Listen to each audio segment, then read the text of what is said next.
We have discussed, I think, nutrient and their requirement in last class.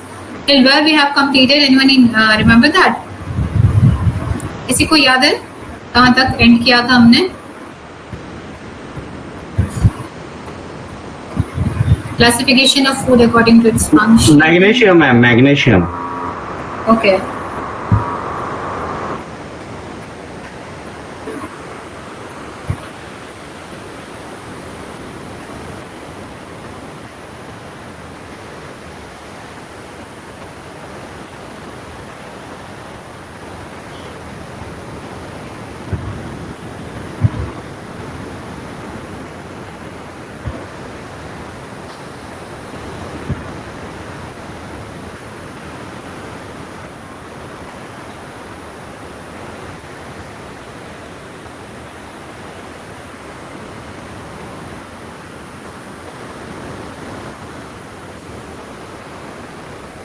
Have we discussed food processing and preservation? I have taught about this, I think. No. No, ma'am. Okay. So I will discuss this. This is important. This is like food preservation. It comes in food preservation, pasteurization method or pickling. ये सब जो चीजें होती हैं, drying, ये सब methods हैं by which we can preserve food for long time. So pasteurisation term आपने शायद सुना होगा, वो मिल्क के लिए यूज होता है. जो पैकेट मिल्क मिलता है ना मार्केट में, अमूल, हिमूल एंड बहुत सारे ब्रांड्स हैं, उनको क्या करते हैं, बहुत हाई टेम्परेचर पे फ्यू सेकेंड्स के लिए, लाइक 30 सेकेंड्स के लिए, लाइक 300 डिग्री, 200 डिग्री, 250 डिग्री के टेम्परेचर, एक ऑप्टिमम टेम्परेचर फिक्स होता है, उस पे उसको बॉईल करते हैं एंड क्विक चिल करते हैं उसको. ठीक है, तो उस वो मेथड करने से क्या होता है, उसका 99% जो बैक्टीरिया है, एक्टिव है, वो डेड हो जाते हैं, लाइक डॉर्मेट हो जाते हैं. डेड तो नहीं होते कभी भी जर्म्स, तो वो डॉर्मेट हो जाते हैं, वो लाइक लाइव नहीं रहते उस टाइम में.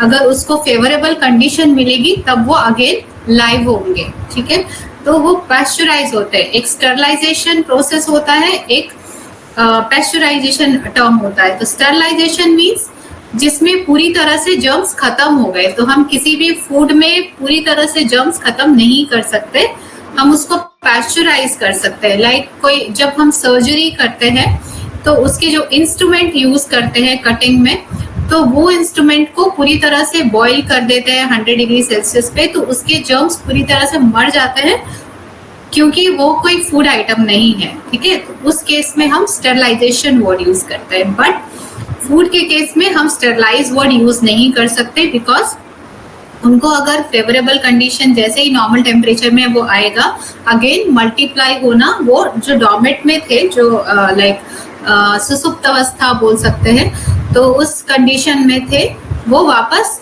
मल्टीप्लाई होना शुरू हो जाएंगे. ठीक है, तो मिल्क को पैस्चराइज किया जाता है. Pasteurise is a method in which milk is boiled in high temperature for few seconds and उसके बाद उसको पैकेजिंग कर दी जाती है. उसको properly pack, air tight pack कर दिया जाता है, जिसमें वो एयर कांटेक्ट में नहीं आए. तो वो 1 डे उसका सेल्फ लाइफ होता है, 1 डे और 2 डे ऐसी शेल्फ लाइफ होती है. तो तब तक उसमें जर्म्स मल्टीप्लाई इतना नहीं होगा कि उसको खराब कर दे.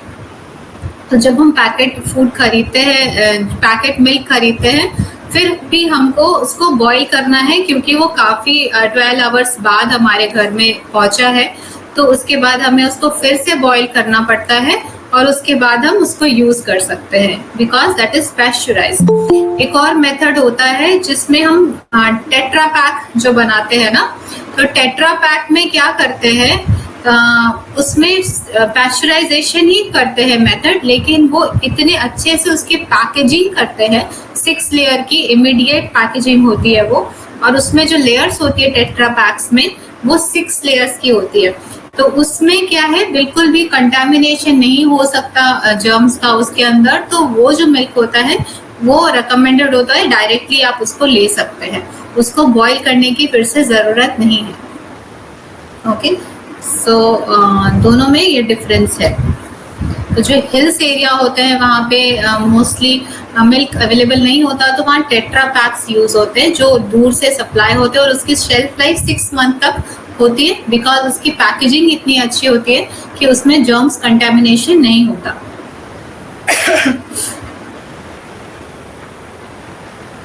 सॉरी।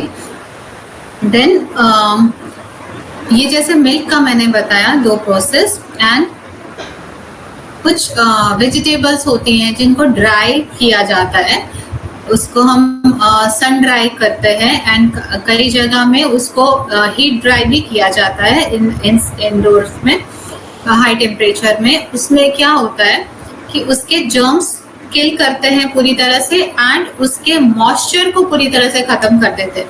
अगर उसको मॉइस्चर नहीं मिलेगा तो वो फिर मल्टीप्लाई नहीं हो पाएगा। किसी भी जर्म्स को मल्टीप्लाई होने के लिए उसको मॉइस्चर चाहिए। तो अगर वो 100% पूरा ड्राई हो चुका है तो फिर उसमें मल्टीप्लाई वो नहीं होगा और उसकी शेल्फ लाइफ काफी बढ़ जाएगी। और आफ्टर ड्राइंग भी उसको पैकेजिंग करनी होती है, क्योंकि जो हमारा एटमॉस्फेयर है, जो हमारे आसपास की हवा है, उसमें भी काफी मॉइस्चर होता है, तो उसके कांटेक्ट में वो जाएगा तो फिर से उसमें जर्म्स ग्रो हो जाएगा। तो फिर जो भी हम सन ड्राई करते हैं वेजिटेबल्स, हिली एरियाज में जनरली यूज होता है, या फिर चिलीज आप देखते होंगे, आप इजीली अवेलेबल होता है मार्केट में, तो उसको पूरी तरह से सन ड्राई कर दिया जाता है। एंड लेकिन जहाँ पे काफी मॉइस्ट एरिया है, जहाँ पे काफी ज्यादा बारिश होती है, तो उन जगह में वो रेड चिली जो पूरी तरह कहीं पे खुला में मिलता है, तो उन जिन जगह में ज्यादा बारिश होती है तो वहां पे उसमें भी फंगस ग्रो कर जाता है, तो वो लाइक एडिबल नहीं रहता। तो इसको क्या रिकमेंडेड है, इट शुड बी पैकेज्ड, ताकि उसमें मॉइस्चर रीच नहीं करे और उसको इजीली कंज्यूम किया जा सके। तो these are second method of preservation.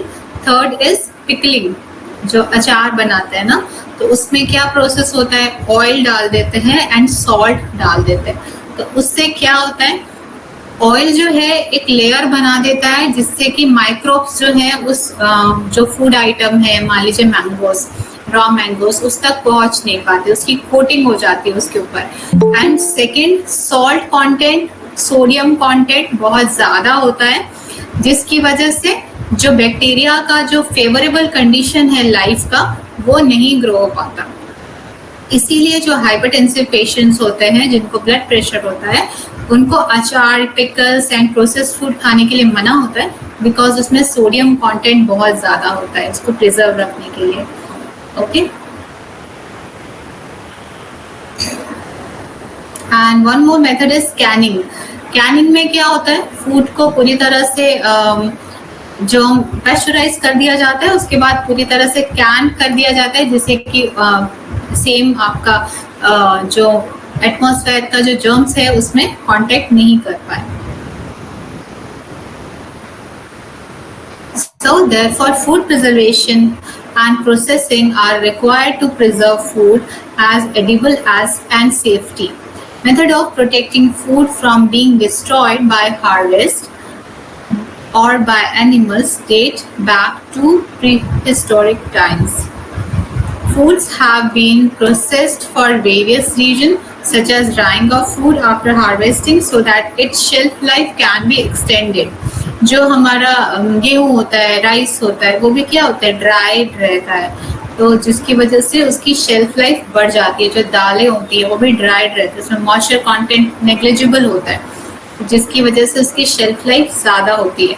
तो ये आते हैं नॉन पेरिशेबल आइटम्स में। लाइक हम फूड को 3 ग्रुप्स में बांट सकते हैं। 1 is perishable, second is semi perishable, third is non perishable. ठीक है, पेरिशेबल मतलब जो जल्दी जो खराब हो जाते हैं। ठीक है, तो पेरिशेबल में आएगा मिल्क। मिल्क आप 5 घंटे बाहर छोड़ देंगे वो खराब हो जाएगा, right.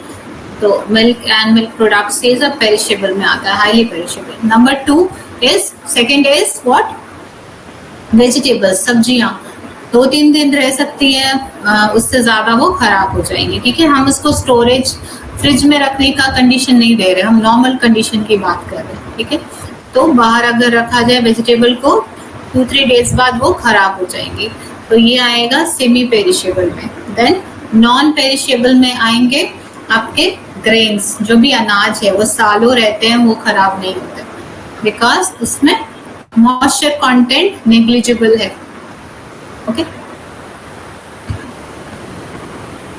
So in earlier times, processing of food, these kind of things like drying, canning are called processing, food processing. So processing of food was mainly done to improve their digestibility, taste, and to ensure the continuous supply of food item, mainly continuous supply of food item, ताकि अगर जो availability जहाँ भी नहीं है वहाँ पे भी वो पहुँच सके.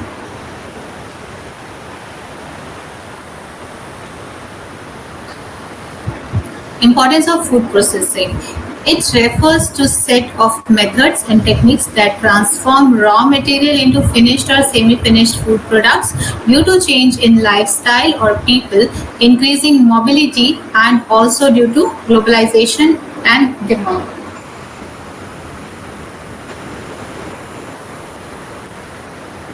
For various type of processed food products is continuously increasing. In January 2010, the Government of India announced the establishment of 30 large food processing parks by the year 2012 with the aim to promoting the food processing industry in India. Food fortification. Food fortification is a term that means addition of some nutrient in basic food, like आटा है उसमें fortify कर दिया, कुछ vitamin A डाल दिया उसमें, additionally fortify करना, ठीक है, मिलाना. So that term is called fortification. Food fortification is done by adding nutrient that are lacking in food or spices so that the minimum requirement of the diet can be met. और वही nutrient add on किया जाता है जो उसमें नहीं है, जो कम है. Okay. The method of generally adopted for the nutrient found in expensive foods, example of food fortification. So जब food fortification करेंगे तो क्या होगा, उसका जो प्राइस है वो बढ़ जाएगा, कॉस्ट बढ़ जाएगा. Protein lysine is added to flour during making of bread. जब bread बनाते हैं उसमें mainly लिखा रहता है एडिट फोर्टिफाइड ब्रेड, ऐसा विटामिन ए या कुछ ऐड किया रहता है. Vitamin A and vitamin D are added to vegetable oil and ghee. आप ऑयल के पैकेट्स में देखेंगे मोस्ट ऑफ द पैकेट्स में लिखा रहता है fortified with vitamin D, because उसमें अगर हम ई के साथ ऑयल में तो रहता है आपका फैट सॉल्युबल विटामिन जो है वही ऑयल में मिक्स हो सकता है, ठीक है. तो vitamin A and vitamin D are fat soluble vitamin, तो they add these vitamins.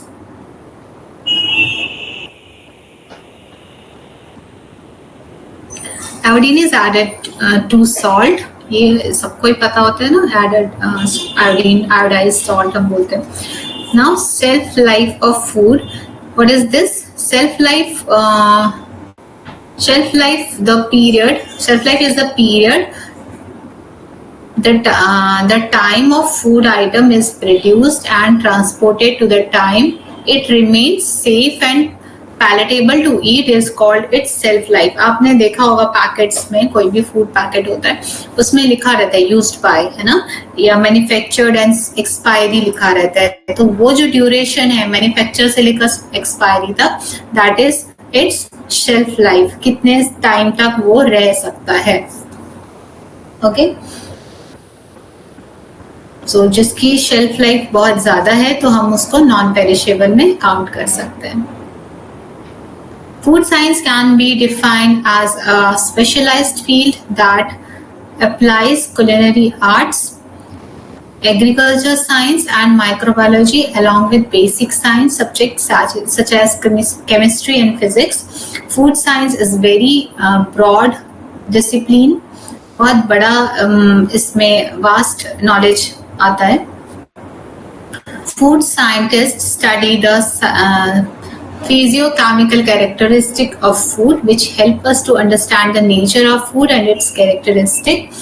It refers to set a method and techniques that transform raw materials into finished or semi-finished food products. Food processing requires good quality raw material obtained from plants and animals. So अच्छा process होने के लिए कोई भी product में, like अगर chips का example ले तो अच्छी चिप्स के लिए रॉ मटेरियल अच्छा चाहिए, जो पोटैटोज है वो अच्छी क्वालिटी का होना चाहिए, which is converted into food product with longer shelf life. अगर जैसे हम जब अचार की बात करें तो उसका जो हम रॉ मटेरियल्स होता है, मान लीजिए मैंगो, तो उसको एकदम देखते हैं उसमें कोई खराबी तो नहीं है, कहीं से कुछ कटा वटा तो नहीं है। कटा होने से क्या होगा, वहां पे इन्फेक्शन हो जाएगा, उस वहां पे बैक्टीरियल इन्फेक्शन हो जाएगा उस मैंगो को, है ना। तो अगर वो पूरी अच्छा फ्रेश होगा तो उसमें कोई भी माइक्रोब्स नहीं गया हुआ है ना। तो अगर उसमें पहले से माइक्रोब का अटैक नहीं है तो उसकी शेल्फ लाइफ क्या होगी, जब हम अचार बनाएंगे तो हम तो उसको प्रोटेक्ट कर रहे हैं जो भी माइक्रोब्स है उसमें जाने से। अगर पहले से उसमें अटैक रहेगा तो वो जल्दी खराब होगा, उसमें उसको मल्टीप्लाई होना होगा। तो इसीलिए एकदम फ्रेश देखते हैं जो भी रॉ मटेरियल है, जैसे आंवला या मैंगो, तो देखते हैं एकदम फ्रेश होना चाहिए, कटा वटा नहीं होना चाहिए, सड़ा नहीं होना चाहिए। अगर वैसा होगा तो शेल्फ लाइफ बहुत ही कम हो जाएगी। Food processing require good quality raw material obtained from plants and animals, which is converted into food products with longer shelf life. What is food technology? Technology is science which consists of scientific application as well as practical use of socio-economic knowledge and legitimate law of production. It uses food science and food engineering to produce variety of food. सो इसके लिए food engineering चाहिए, इसकी कितनी shelf life होगी, कितने time तक वो खराब नहीं होगा, इसमें कितना क्वांटिटी ऑफ केमिकल जाना चाहिए, जो sodium benzoate and so many chemicals are added in food processed food, तो वो कितना जाना चाहिए वो फूड टेक्नोलॉजिस्ट पता करके डिसाइड करते हैं। The study of food technology to provide a deep understanding of science and technology, safe, nutrient, wholesome, described and affordable. Develop skill in selection, storage, preservation, processing and packaging of convenience food. So what is convenience food? Convenience food ऐसे food होते हैं जो हमें सिर्फ गर्म करने होते हैं और वो बन जाते हैं। Like पालक पनीर का पैकेट आता है ना, उसको अगर हम उसकी शेल्फ लाइफ काफी ज्यादा होती है, 3 months तक वो पैकेट में रहता है, हम खरीद सकते हैं उसको और जस्ट उसको गर्म करना है, वो रेडी टू ईट होता है। These are called convenience food, जो हम खोले, गर्म करें और खा ले। These kind of foods are convenience food. Like आजकल तो पराठास भी आ रहे हैं, lachha parathas, these kind of things are available in market. But remember that कि जो भी आपका लॉन्ग टाइम से प्रिजर्वेटिव्स के साथ लाइक शेल्फ लाइफ जिसकी बहुत ज्यादा है, दैट मीन्स उसमें preservatives are added. Like grains की बात हम नहीं करेंगे क्योंकि वहां पे मॉइस्चर नहीं है, दैट्स वाई वो खराब नहीं हो रहा है। लेकिन फिर भी अगर प्रिजर्वेटिव्स ऐड होगा तो भी उसमें लाइक पेस्टिसाइड ऐड होगा तो कीड़े नहीं होंगे। अगर हम घर का अगर राइस रख देंगे, घर से लाया हो, तो उसमें कीड़े हो जाते हैं आफ्टर 6-7 months, मगर अगर उसमें पेस्टिसाइड्स एडेड है तो उसमें नहीं होंगे। एंड अगर हम लच्छा पराठा घर का बना के एकदम ड्राई हीट करके अच्छे से एंड तो इमीडिएट पैक कर दे तो उसकी शेल्फ लाइफ उतनी ज्यादा नहीं होगी, तो they add some chemicals in that. आज की न्यूज है, एक 9 years girl has died in school during like खेलने के टाइम में, she had heart attack. So like जो प्रोसेस्ड फूड है, चिप्स हैं, ये सब चीज़ों से बच्चों को दूर रखिए। Maggi, noodles, basic food basic food ही खिला दीजिए, उतना बहुत है उनके लिए। एंड इवन बेसिक फूड्स में भी प्रिजर्वेटिव्स एडेड हैं आज की डेट में, तो हम वो तो नहीं वहाँ से कट डाउन कर सकते, लेकिन जो प्रोसेस्ड फूड है जिसमें दिख रहे हैं केमिकल्स, मेयोनीज एंड ऑल, तो उसको कोशिश करिए अपने घर में नहीं लाने के लिए।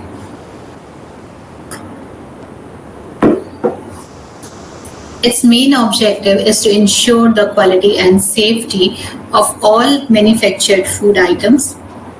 food manufacture production. Food production is a process in which food products are manufactured to meet the diverse demand of a growing population.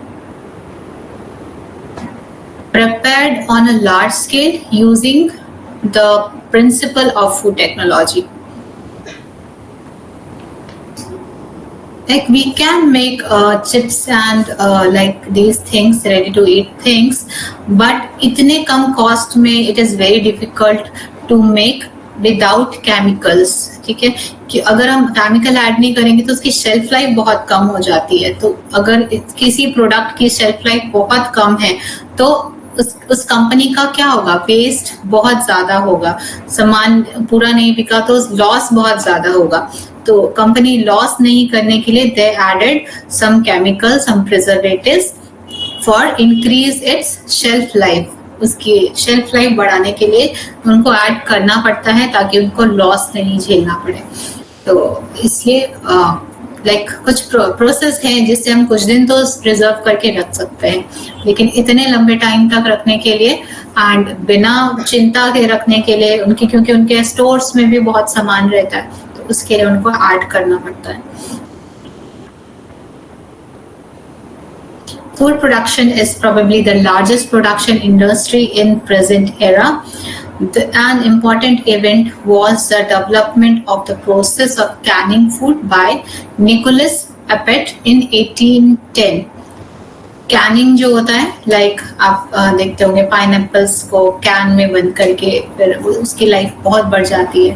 And cherries होता है वो कैंड होते हैं, फ्रूट्स कैंड होता है, सिरप में डाल के उसको कैन कर दिया जाता है. लाइक सिरप भी एक प्रोटेक्शन करता है, ऑक्सीडेशन नहीं होने देता. Oxidation is a process by which like food are get digested और स्पॉइल्ड, लाइक डिकम्पोज होने लगते हैं ऑक्सीजन के कांटेक्ट में आके. तो उससे बचने के लिए उसमें कुछ कोटिंग चाहिए, लेयरिंग चाहिए, तो वो है शुगर कोटिंग. शुगर कोटिंग भी बहुत अच्छा प्रिजर्वेटिव है. तो उससे उसमें जो पाइनएप्पल्स कट करके अच्छे से अच्छी कंडीशन में, हाइजीनिक कंडीशन में करके फिर उसको सिरप में पूरी तरह से डाल दिया जाता है. जैसे रसगुल्लास भी आप देखते होंगे सिरप में पूरी तरह से डूबा रहेगा तो वो खराब नहीं होगा. तो सिरप बहुत अच्छा प्रोटेक्टर है. तो शुगर सिरप, सॉल्ट, ऑयल, ये अच्छे नेचुरल प्रिजर्वेटिव्स है. But sugar is also not good for our health nowadays. So we can have occasionally. It was Louis Pasteur who developed the pasteurization method to destroy various type of food-borne disease causing bacteria.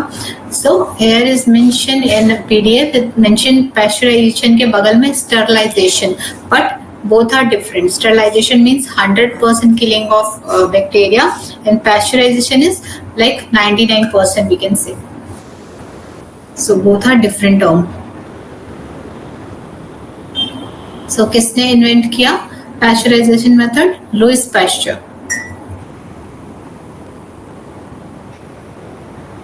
और pasteurisation किसके लिए use होता है? Milk के लिए term use होता है. Pasteurization method was a revolutionary step in direction of providing protection of food from microorganisms. Application of food technology to meet the need of military in the early 20th century.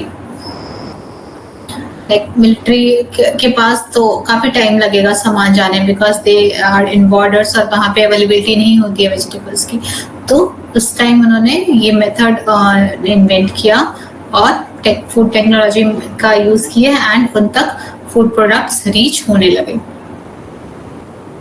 After this, both world war, so we can use these things, preservatives thing like जो long time से है preserve, but when we don't have like fresh things, अगर availability नहीं है आपके पास fresh की, then you can have this. This is alternative of that.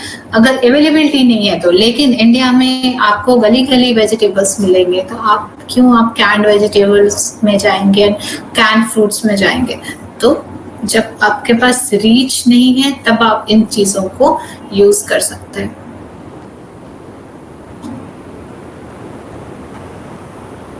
further encouragement the development of food technology. And one thing I want to say, जब आप foreign country में chips खाएंगे, same brand लेज का example लेते हैं, और India में खाएंगे, ठीक है, तो इंडिया का चिप्स का पैकेट के आप पीछे कंटेंट देखिए, उसमें पाम ऑयल मेंशन रहता है, ठीक है ना। जो गवर्नमेंट है उन्होंने बोला है कि आपको जो जो आइटम डालेंगे यू हैव टू मेंशन, सो उसमें पाम ऑयल मेंशन रहता है इंडिया के सेम ब्रांड के प्रोडक्ट में।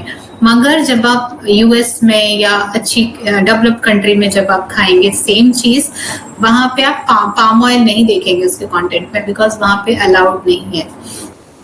Okay, they are more conscious, and वहां पे बहुत ज्यादा रिस्ट्रिक्शंस है फूड प्रोडक्शंस में, और यहाँ पे इतना रिस्ट्रिक्शंस नहीं है तो कुछ भी डाल रहे हैं। एंड यहाँ पे अगर रिस्ट्रिक्शन नहीं भी है तो हमारे पास फ्रेशली खाने के लिए तो अवेलेबिलिटी है, तो हम क्यों खाएंगे। तो अगर गवर्नमेंट नहीं भी रिस्ट्रिक्शन कर रही है, so we should stop eating this. Knowledge रखना जरूरी है। सो वहां पे क्योंकि उनके पास अवेलेबिलिटी नहीं है, फॉरेन कंट्री में आपको गली गली आपको चीजें नहीं मिलेंगी, उनके पास ऑप्शंस ही नहीं है फ्रेश वेजिटेबल्स खाने का, फ्रेश चीज खाने का, तो उनको उस प्रोडक्ट्स में जाना ही है। तो फिर उनको अपने पब्लिक को हेल्दी रखने के लिए दे taken like these tough steps कि आपको ऐसी चीजें डालनी ही नहीं है जो आपके लिए हार्म करे। तो उनका जो कंटेंट है, किस प्रोडक्ट का कितना कंटेंट है, they mention properly.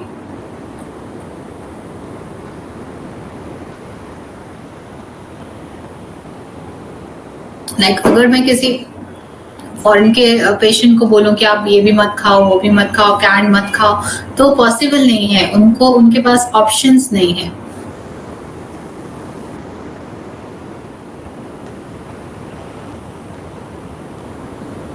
I had a patient, NRI patient.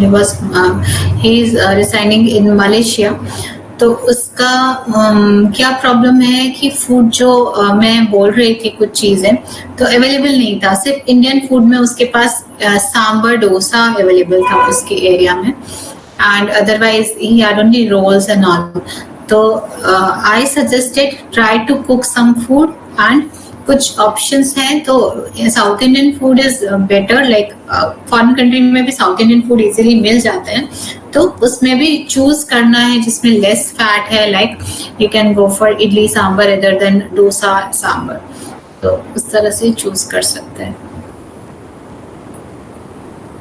And foreign country में आप इंटरमिटेंट फास्टिंग भी हम दे सकते हैं, बिकॉज वहाँ पे जो फूड आइटम है बहुत रिच होते हैं, शुगर रिच होते हैं, बहुत ज्यादा वेजिटेबल्स नहीं मिलते, तो मेनली वो लोग कार्ब्स ही खाते हैं, बड़े बड़े लोफ्स होते हैं वो खाते हैं। एंड वहाँ पे एक्चुअली रिक्वायरमेंट भी ज्यादा होती है ठंडी कंट्रीज में, क्योंकि वहाँ पे BMR ज्यादा होता है, उनको सेम काम करने के लिए ज्यादा एनर्जी वो खर्च करते हैं, क्योंकि टेम्परेचर वहाँ का कम है। जब भी टेम्परेचर कम है या ज्यादा है तो बॉडी उस टाइम ज्यादा एनर्जी खर्च करती है बॉडी को टेम्परेचर रेगुलेट करने के लिए। तो वो ज्यादा, अगर हम सेम फूड वहाँ खाएंगे जो यहाँ खा रहे हैं तो हम काफी लीन एंड थिन हो जाएंगे। तो वहाँ पे आप खा सकते हैं, लेकिन इंडिया में आप इतना ज्यादा कार्ब्स नहीं खा सकते।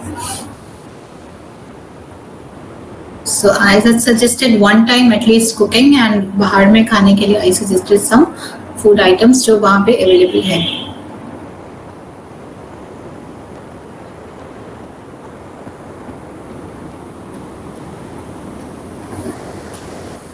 More ready to cook food from food items were developed. As food technology processed, people began to demand food products that were available only during a particular season of the year. Food technology has provided a variety of safe and convenient food. This fast expanding and growing sector, that means food technology, in developing countries has helped in improving food security and has also opened new avenues of employment at all levels. Food processing in a branch of food production in which using scientific knowledge and technology, raw material are converted into intermediate level finished food items. to ready to eat food items. When I was studying in graduation, it was 2004 I think. उस time में हम convenience food पढ़ते थे, लेकिन हम market में वो देखते नहीं थे. हम बाहर का एग्जाम्पल देखते थे, सुनते थे. इजीली हमारा एरिया में नहीं मिलता था. लेकिन आज आफ्टर लाइक 20 years, तो आज की डेट में क्या है, मुझे बगल की शॉप में कन्वीनियंस फूड दिख रहा है, पराठास दिख रहा है एंड पनीर दिख रहा है. तो ये काफी ज्यादा फास्ट इमर्जिंग फूड है आज के डेट में. Food processing is a branch of food production in which, using scientific knowledge and technology, raw material are converted into intermediate level finished food item or ready to eat food items. Though this process, bulky, perishable and inedible food items can be made more useful, concentrated, sustainable for long time. Okay. जो भी perishable food है, इसमें आपको चाहिए food processing करना, and ताकि उसका जो शेल्फ लाइफ है वो बढ़ाने के लिए. Various processes are used to turn them into more palatable food or beverages due to food spoilage. Like उसकी palatability भी देखनी है, वो खाने लायक है कि नहीं, टेस्ट में अच्छा लग रहा है कि नहीं. Food spoilage refers to a condition in which a food item is not safe for human consumption. That is, eating it can cause various health problems. ठीक है, जैसे कोई फूड प्रोडक्ट है लाइक बिस्किट, उसमें लिखा हुआ है कि वो अक्टूबर में एक्सपायर हो जाएगा. ठीक है, या फिर आज की डेट में सितंबर 2024 16 सितंबर को वो एक्सपायर हो जाएगा. ठीक है, मैंने आज देखा. लेकिन ऐसा नहीं है कि अब आज मैं उसको कल अगर खाऊंगी तो वो पूरी तरह से पॉइजनस हो जाएगा. हम उसके बाद भी कुछ टाइम तक खा सकते हैं उसको. यूज्ड बाय होता है, एक्सपायरी बहुत कम चीजों में लिखा रहता है. तो जिन आइटम में यूज्ड बाय लिखा रहता है, आप उसको आफ्टर 1 month भी खा सकते हैं. ऐसा नहीं वो पूरी तरह से स्पॉइल हो चुका होगा. इवन मेडिसिन तो एक्चुअली वो डेट इसीलिए मेंशन रहती है ताकि उसके बाद उसके चांसेस है कि उसका टेस्ट में चेंजेस आ जाए. तो इसीलिए वो डेट लेके चलते हैं जहां तक उनको पूरी तरह से कॉन्फिडेंस है कि इस डेट तक तो उसमें कोई भी चेंजेस नहीं आएगा.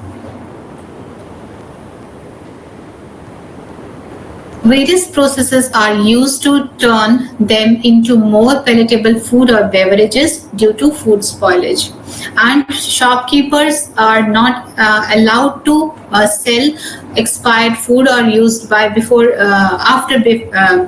before use dates. तो आप रिटर्न कर सकते हैं इजीली अगर उसमें यूज बाय निकल चुका है. Food spoilage refers to condition in which a food item is not safe for human consumption. That is, eating it can cause various health problems. Food may be physically, chemically, or biologically spoiled. Many factors are responsible for spoilage or spoilage of food items, such as physical changes. Maybe उसमें fungus grow हो सकता है, कोई भी bacteria grow हो सकता है, moisture आ सकता है. तो एक डेट के बाद उसमें चांसेस है कि वो स्पॉइल होना स्टार्ट हो जाए. If packet is like leakage है, कहीं पे एयर पास हो रही है, उसमें जो एयर होनी चाहिए थी टाइट वो नहीं है, तो that means it may spoil before date also. तो वैसे वो चेक करके लेना है कि आपका पैकेट में एयर है कि नहीं. Flabby or of fruit or vegetable due to weight or pressure, food gets spoiled. Chemical changes. Many times in summer the milk bursts due to being kept outside. This is due to a chemical changes in which the milk protein, that means casein, coagulates. वो क्या होता है, इकट्ठे हो जाता है casein उसके. Due to the mutual action of protein and carbohydrate, in some substances the food turns brown when left over a while. बाहर छोड़ देने से वो क्या होता है, ब्राउन कलर हो जाता है, क्योंकि उसका protein and carbohydrate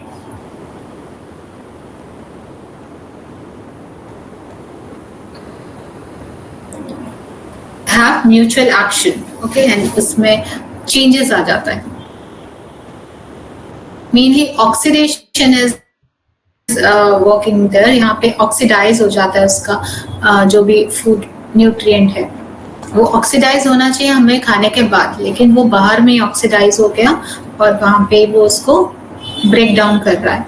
for example, if an apple cut and left over a while it turns brown. Changes due to microbes.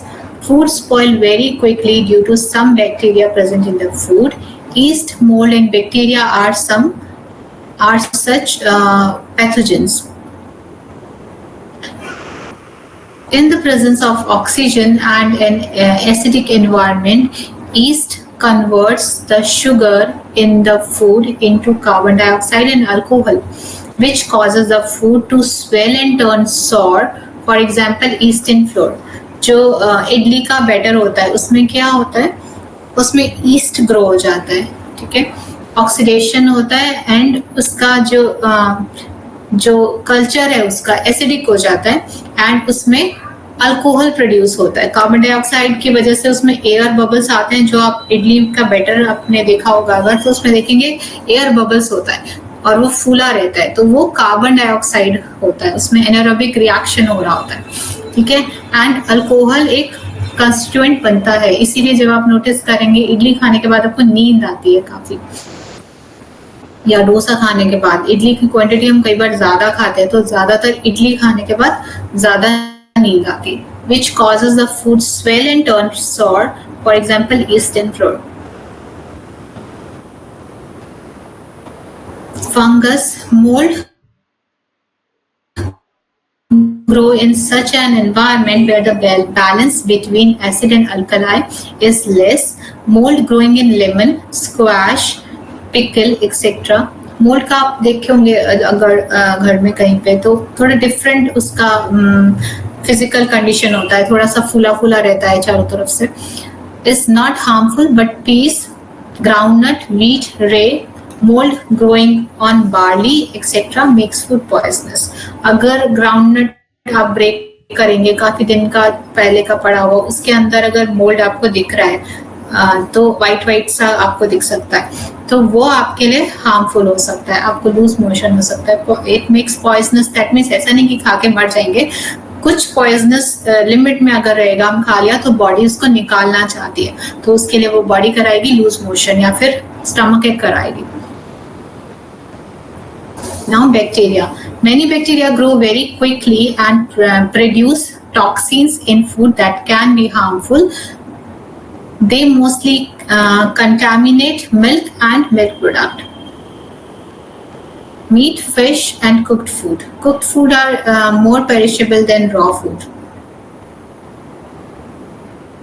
Changes due to enzyme. Due to this, the materials start melting and foul smell start coming from it. आपको smell से समझ में आ जाता है कि food खराब हो रहा है, right. There is a difference in a colour भी चेंज होने लगता है जब वो चीज खराब हो रही होती है. Taste also changes, aroma also changes and structure of fruit and vegetable kept cut for a long time. Meat and fish have started rotting, laying around. So meat and fish is also highly perishable. Insect by rats, worms, etc. destroy food items so that they are not fit for eating.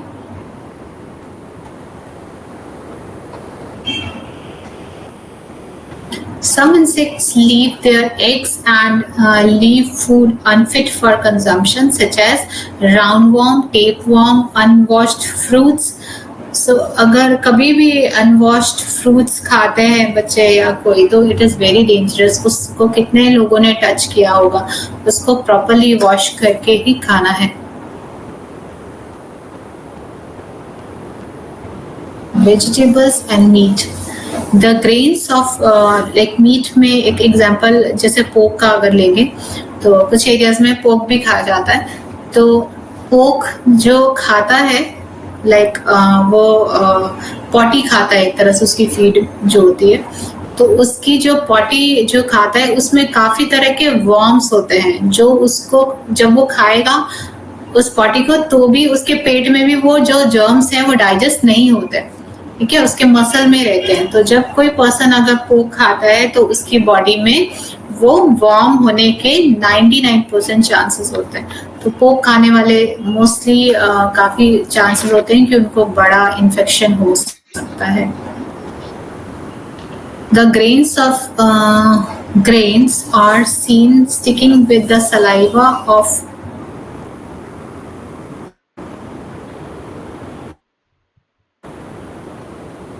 this causes foul smell in the grains.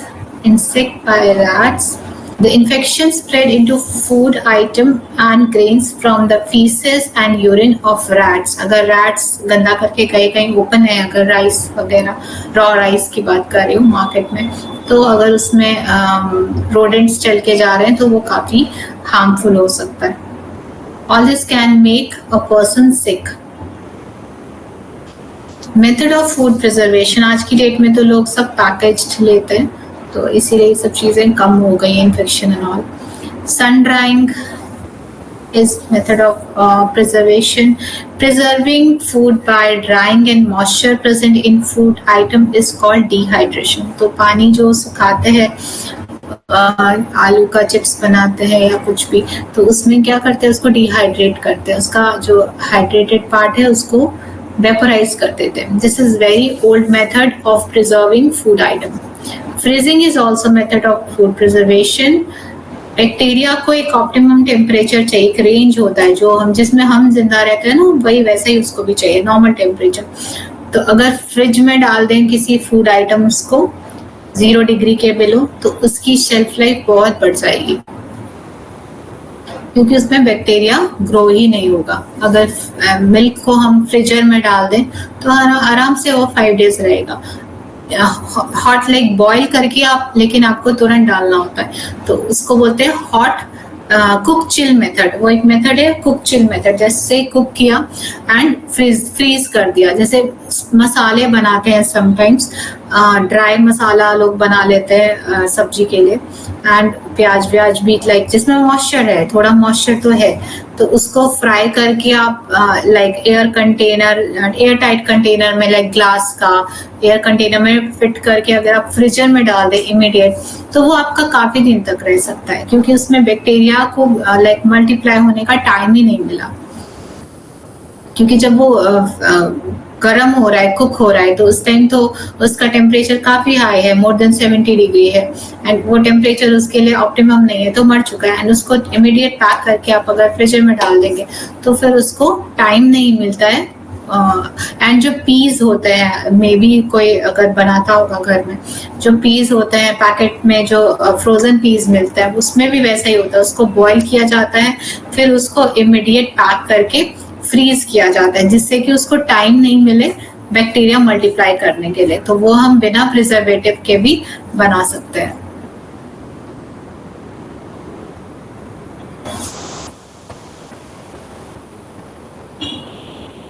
तो जो package piece होते हैं, like frozen piece बोलते हैं, वो भी cook chill method से ही किया जाता है। उसको बहुत देर तक आप बाहर छोड़ेंगे तो उसमें बैक्टीरिया ग्रो कर जाएगा और उसकी शेल्फ लाइफ कम हो जाएगी। Many food items are such that it is necessary to maintain moisture in them in order to be preserved. Such food are preserved by keeping them at low temperature. The activity of bacteria and enzyme can be reduced at low temperature. Food preservation by natural substance, salt, जैसे मैंने पहले बताया, sugar, oil, ये तीनों चीजें हैं जिससे कि प्रिजर्व किया जाता है।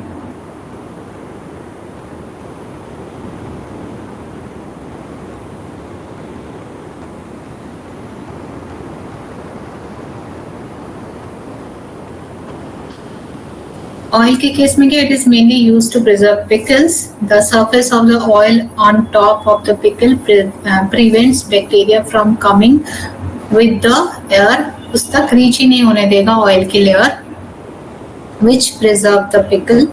Food preservation by preservatives. Potassium metabisulfate is a kind of preservative.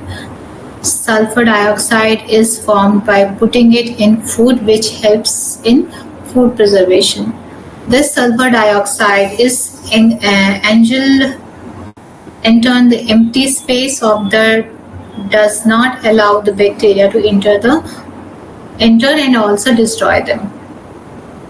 It is used for squash etc. तो squash मिलता है मार्केट में सिरप के साथ, fruits that are added with these chemicals.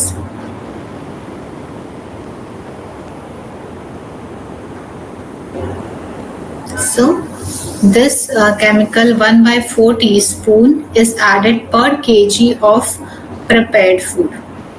Next is sodium benzoate. It is very commonly used. The sodium benzoate present in it prevents the formation of mildew etc.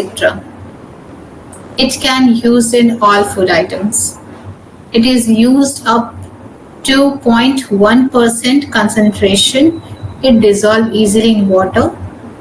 तो ये sauces में भी add होते हैं, ये pickles में भी add होते हैं. Now citric acid. It is also an acidic substance which is used to food preservation. It is mainly used for jam and squash. ठीक है, जैम में साइट्रिक एसिड डाला जाता है, खट्टी चीज, जिससे कि उसका जो जो फेवरेबल कंडीशन है, लाइक कोई भी चीज बैक्टीरिया एसिडिक कंडीशन में नहीं ग्रो होता, उसको भी हमारे जैसा एक न्यूट्रल कंडीशन चाहिए, सो उसको एसिडिक बनाया जाता है.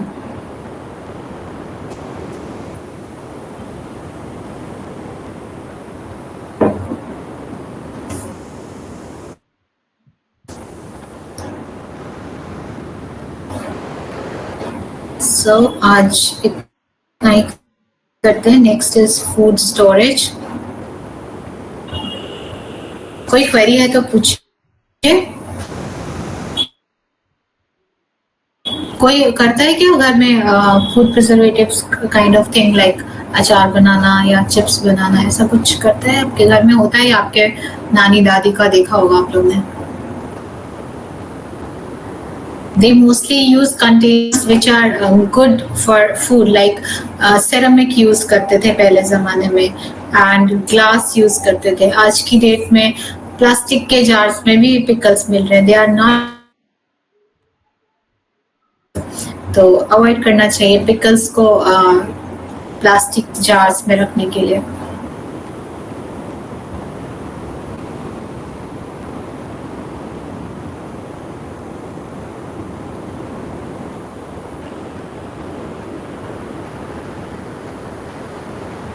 एंड आपने सुना होगा जब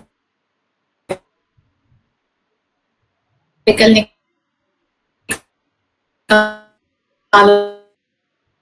तो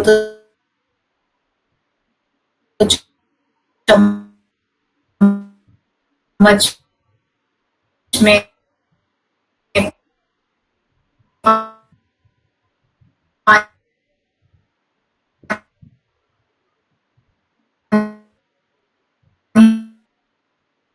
नहीं होना चाहिए. और तो मॉइस्चर जाने से क्या होगा, बैक्टीरिया ग्रो,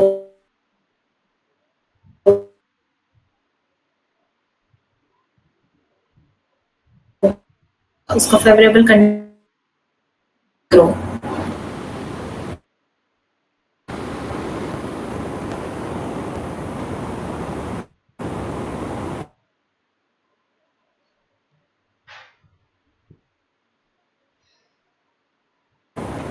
होना चाहिए, आपको देखना नहीं पड़े फॉर्मूला.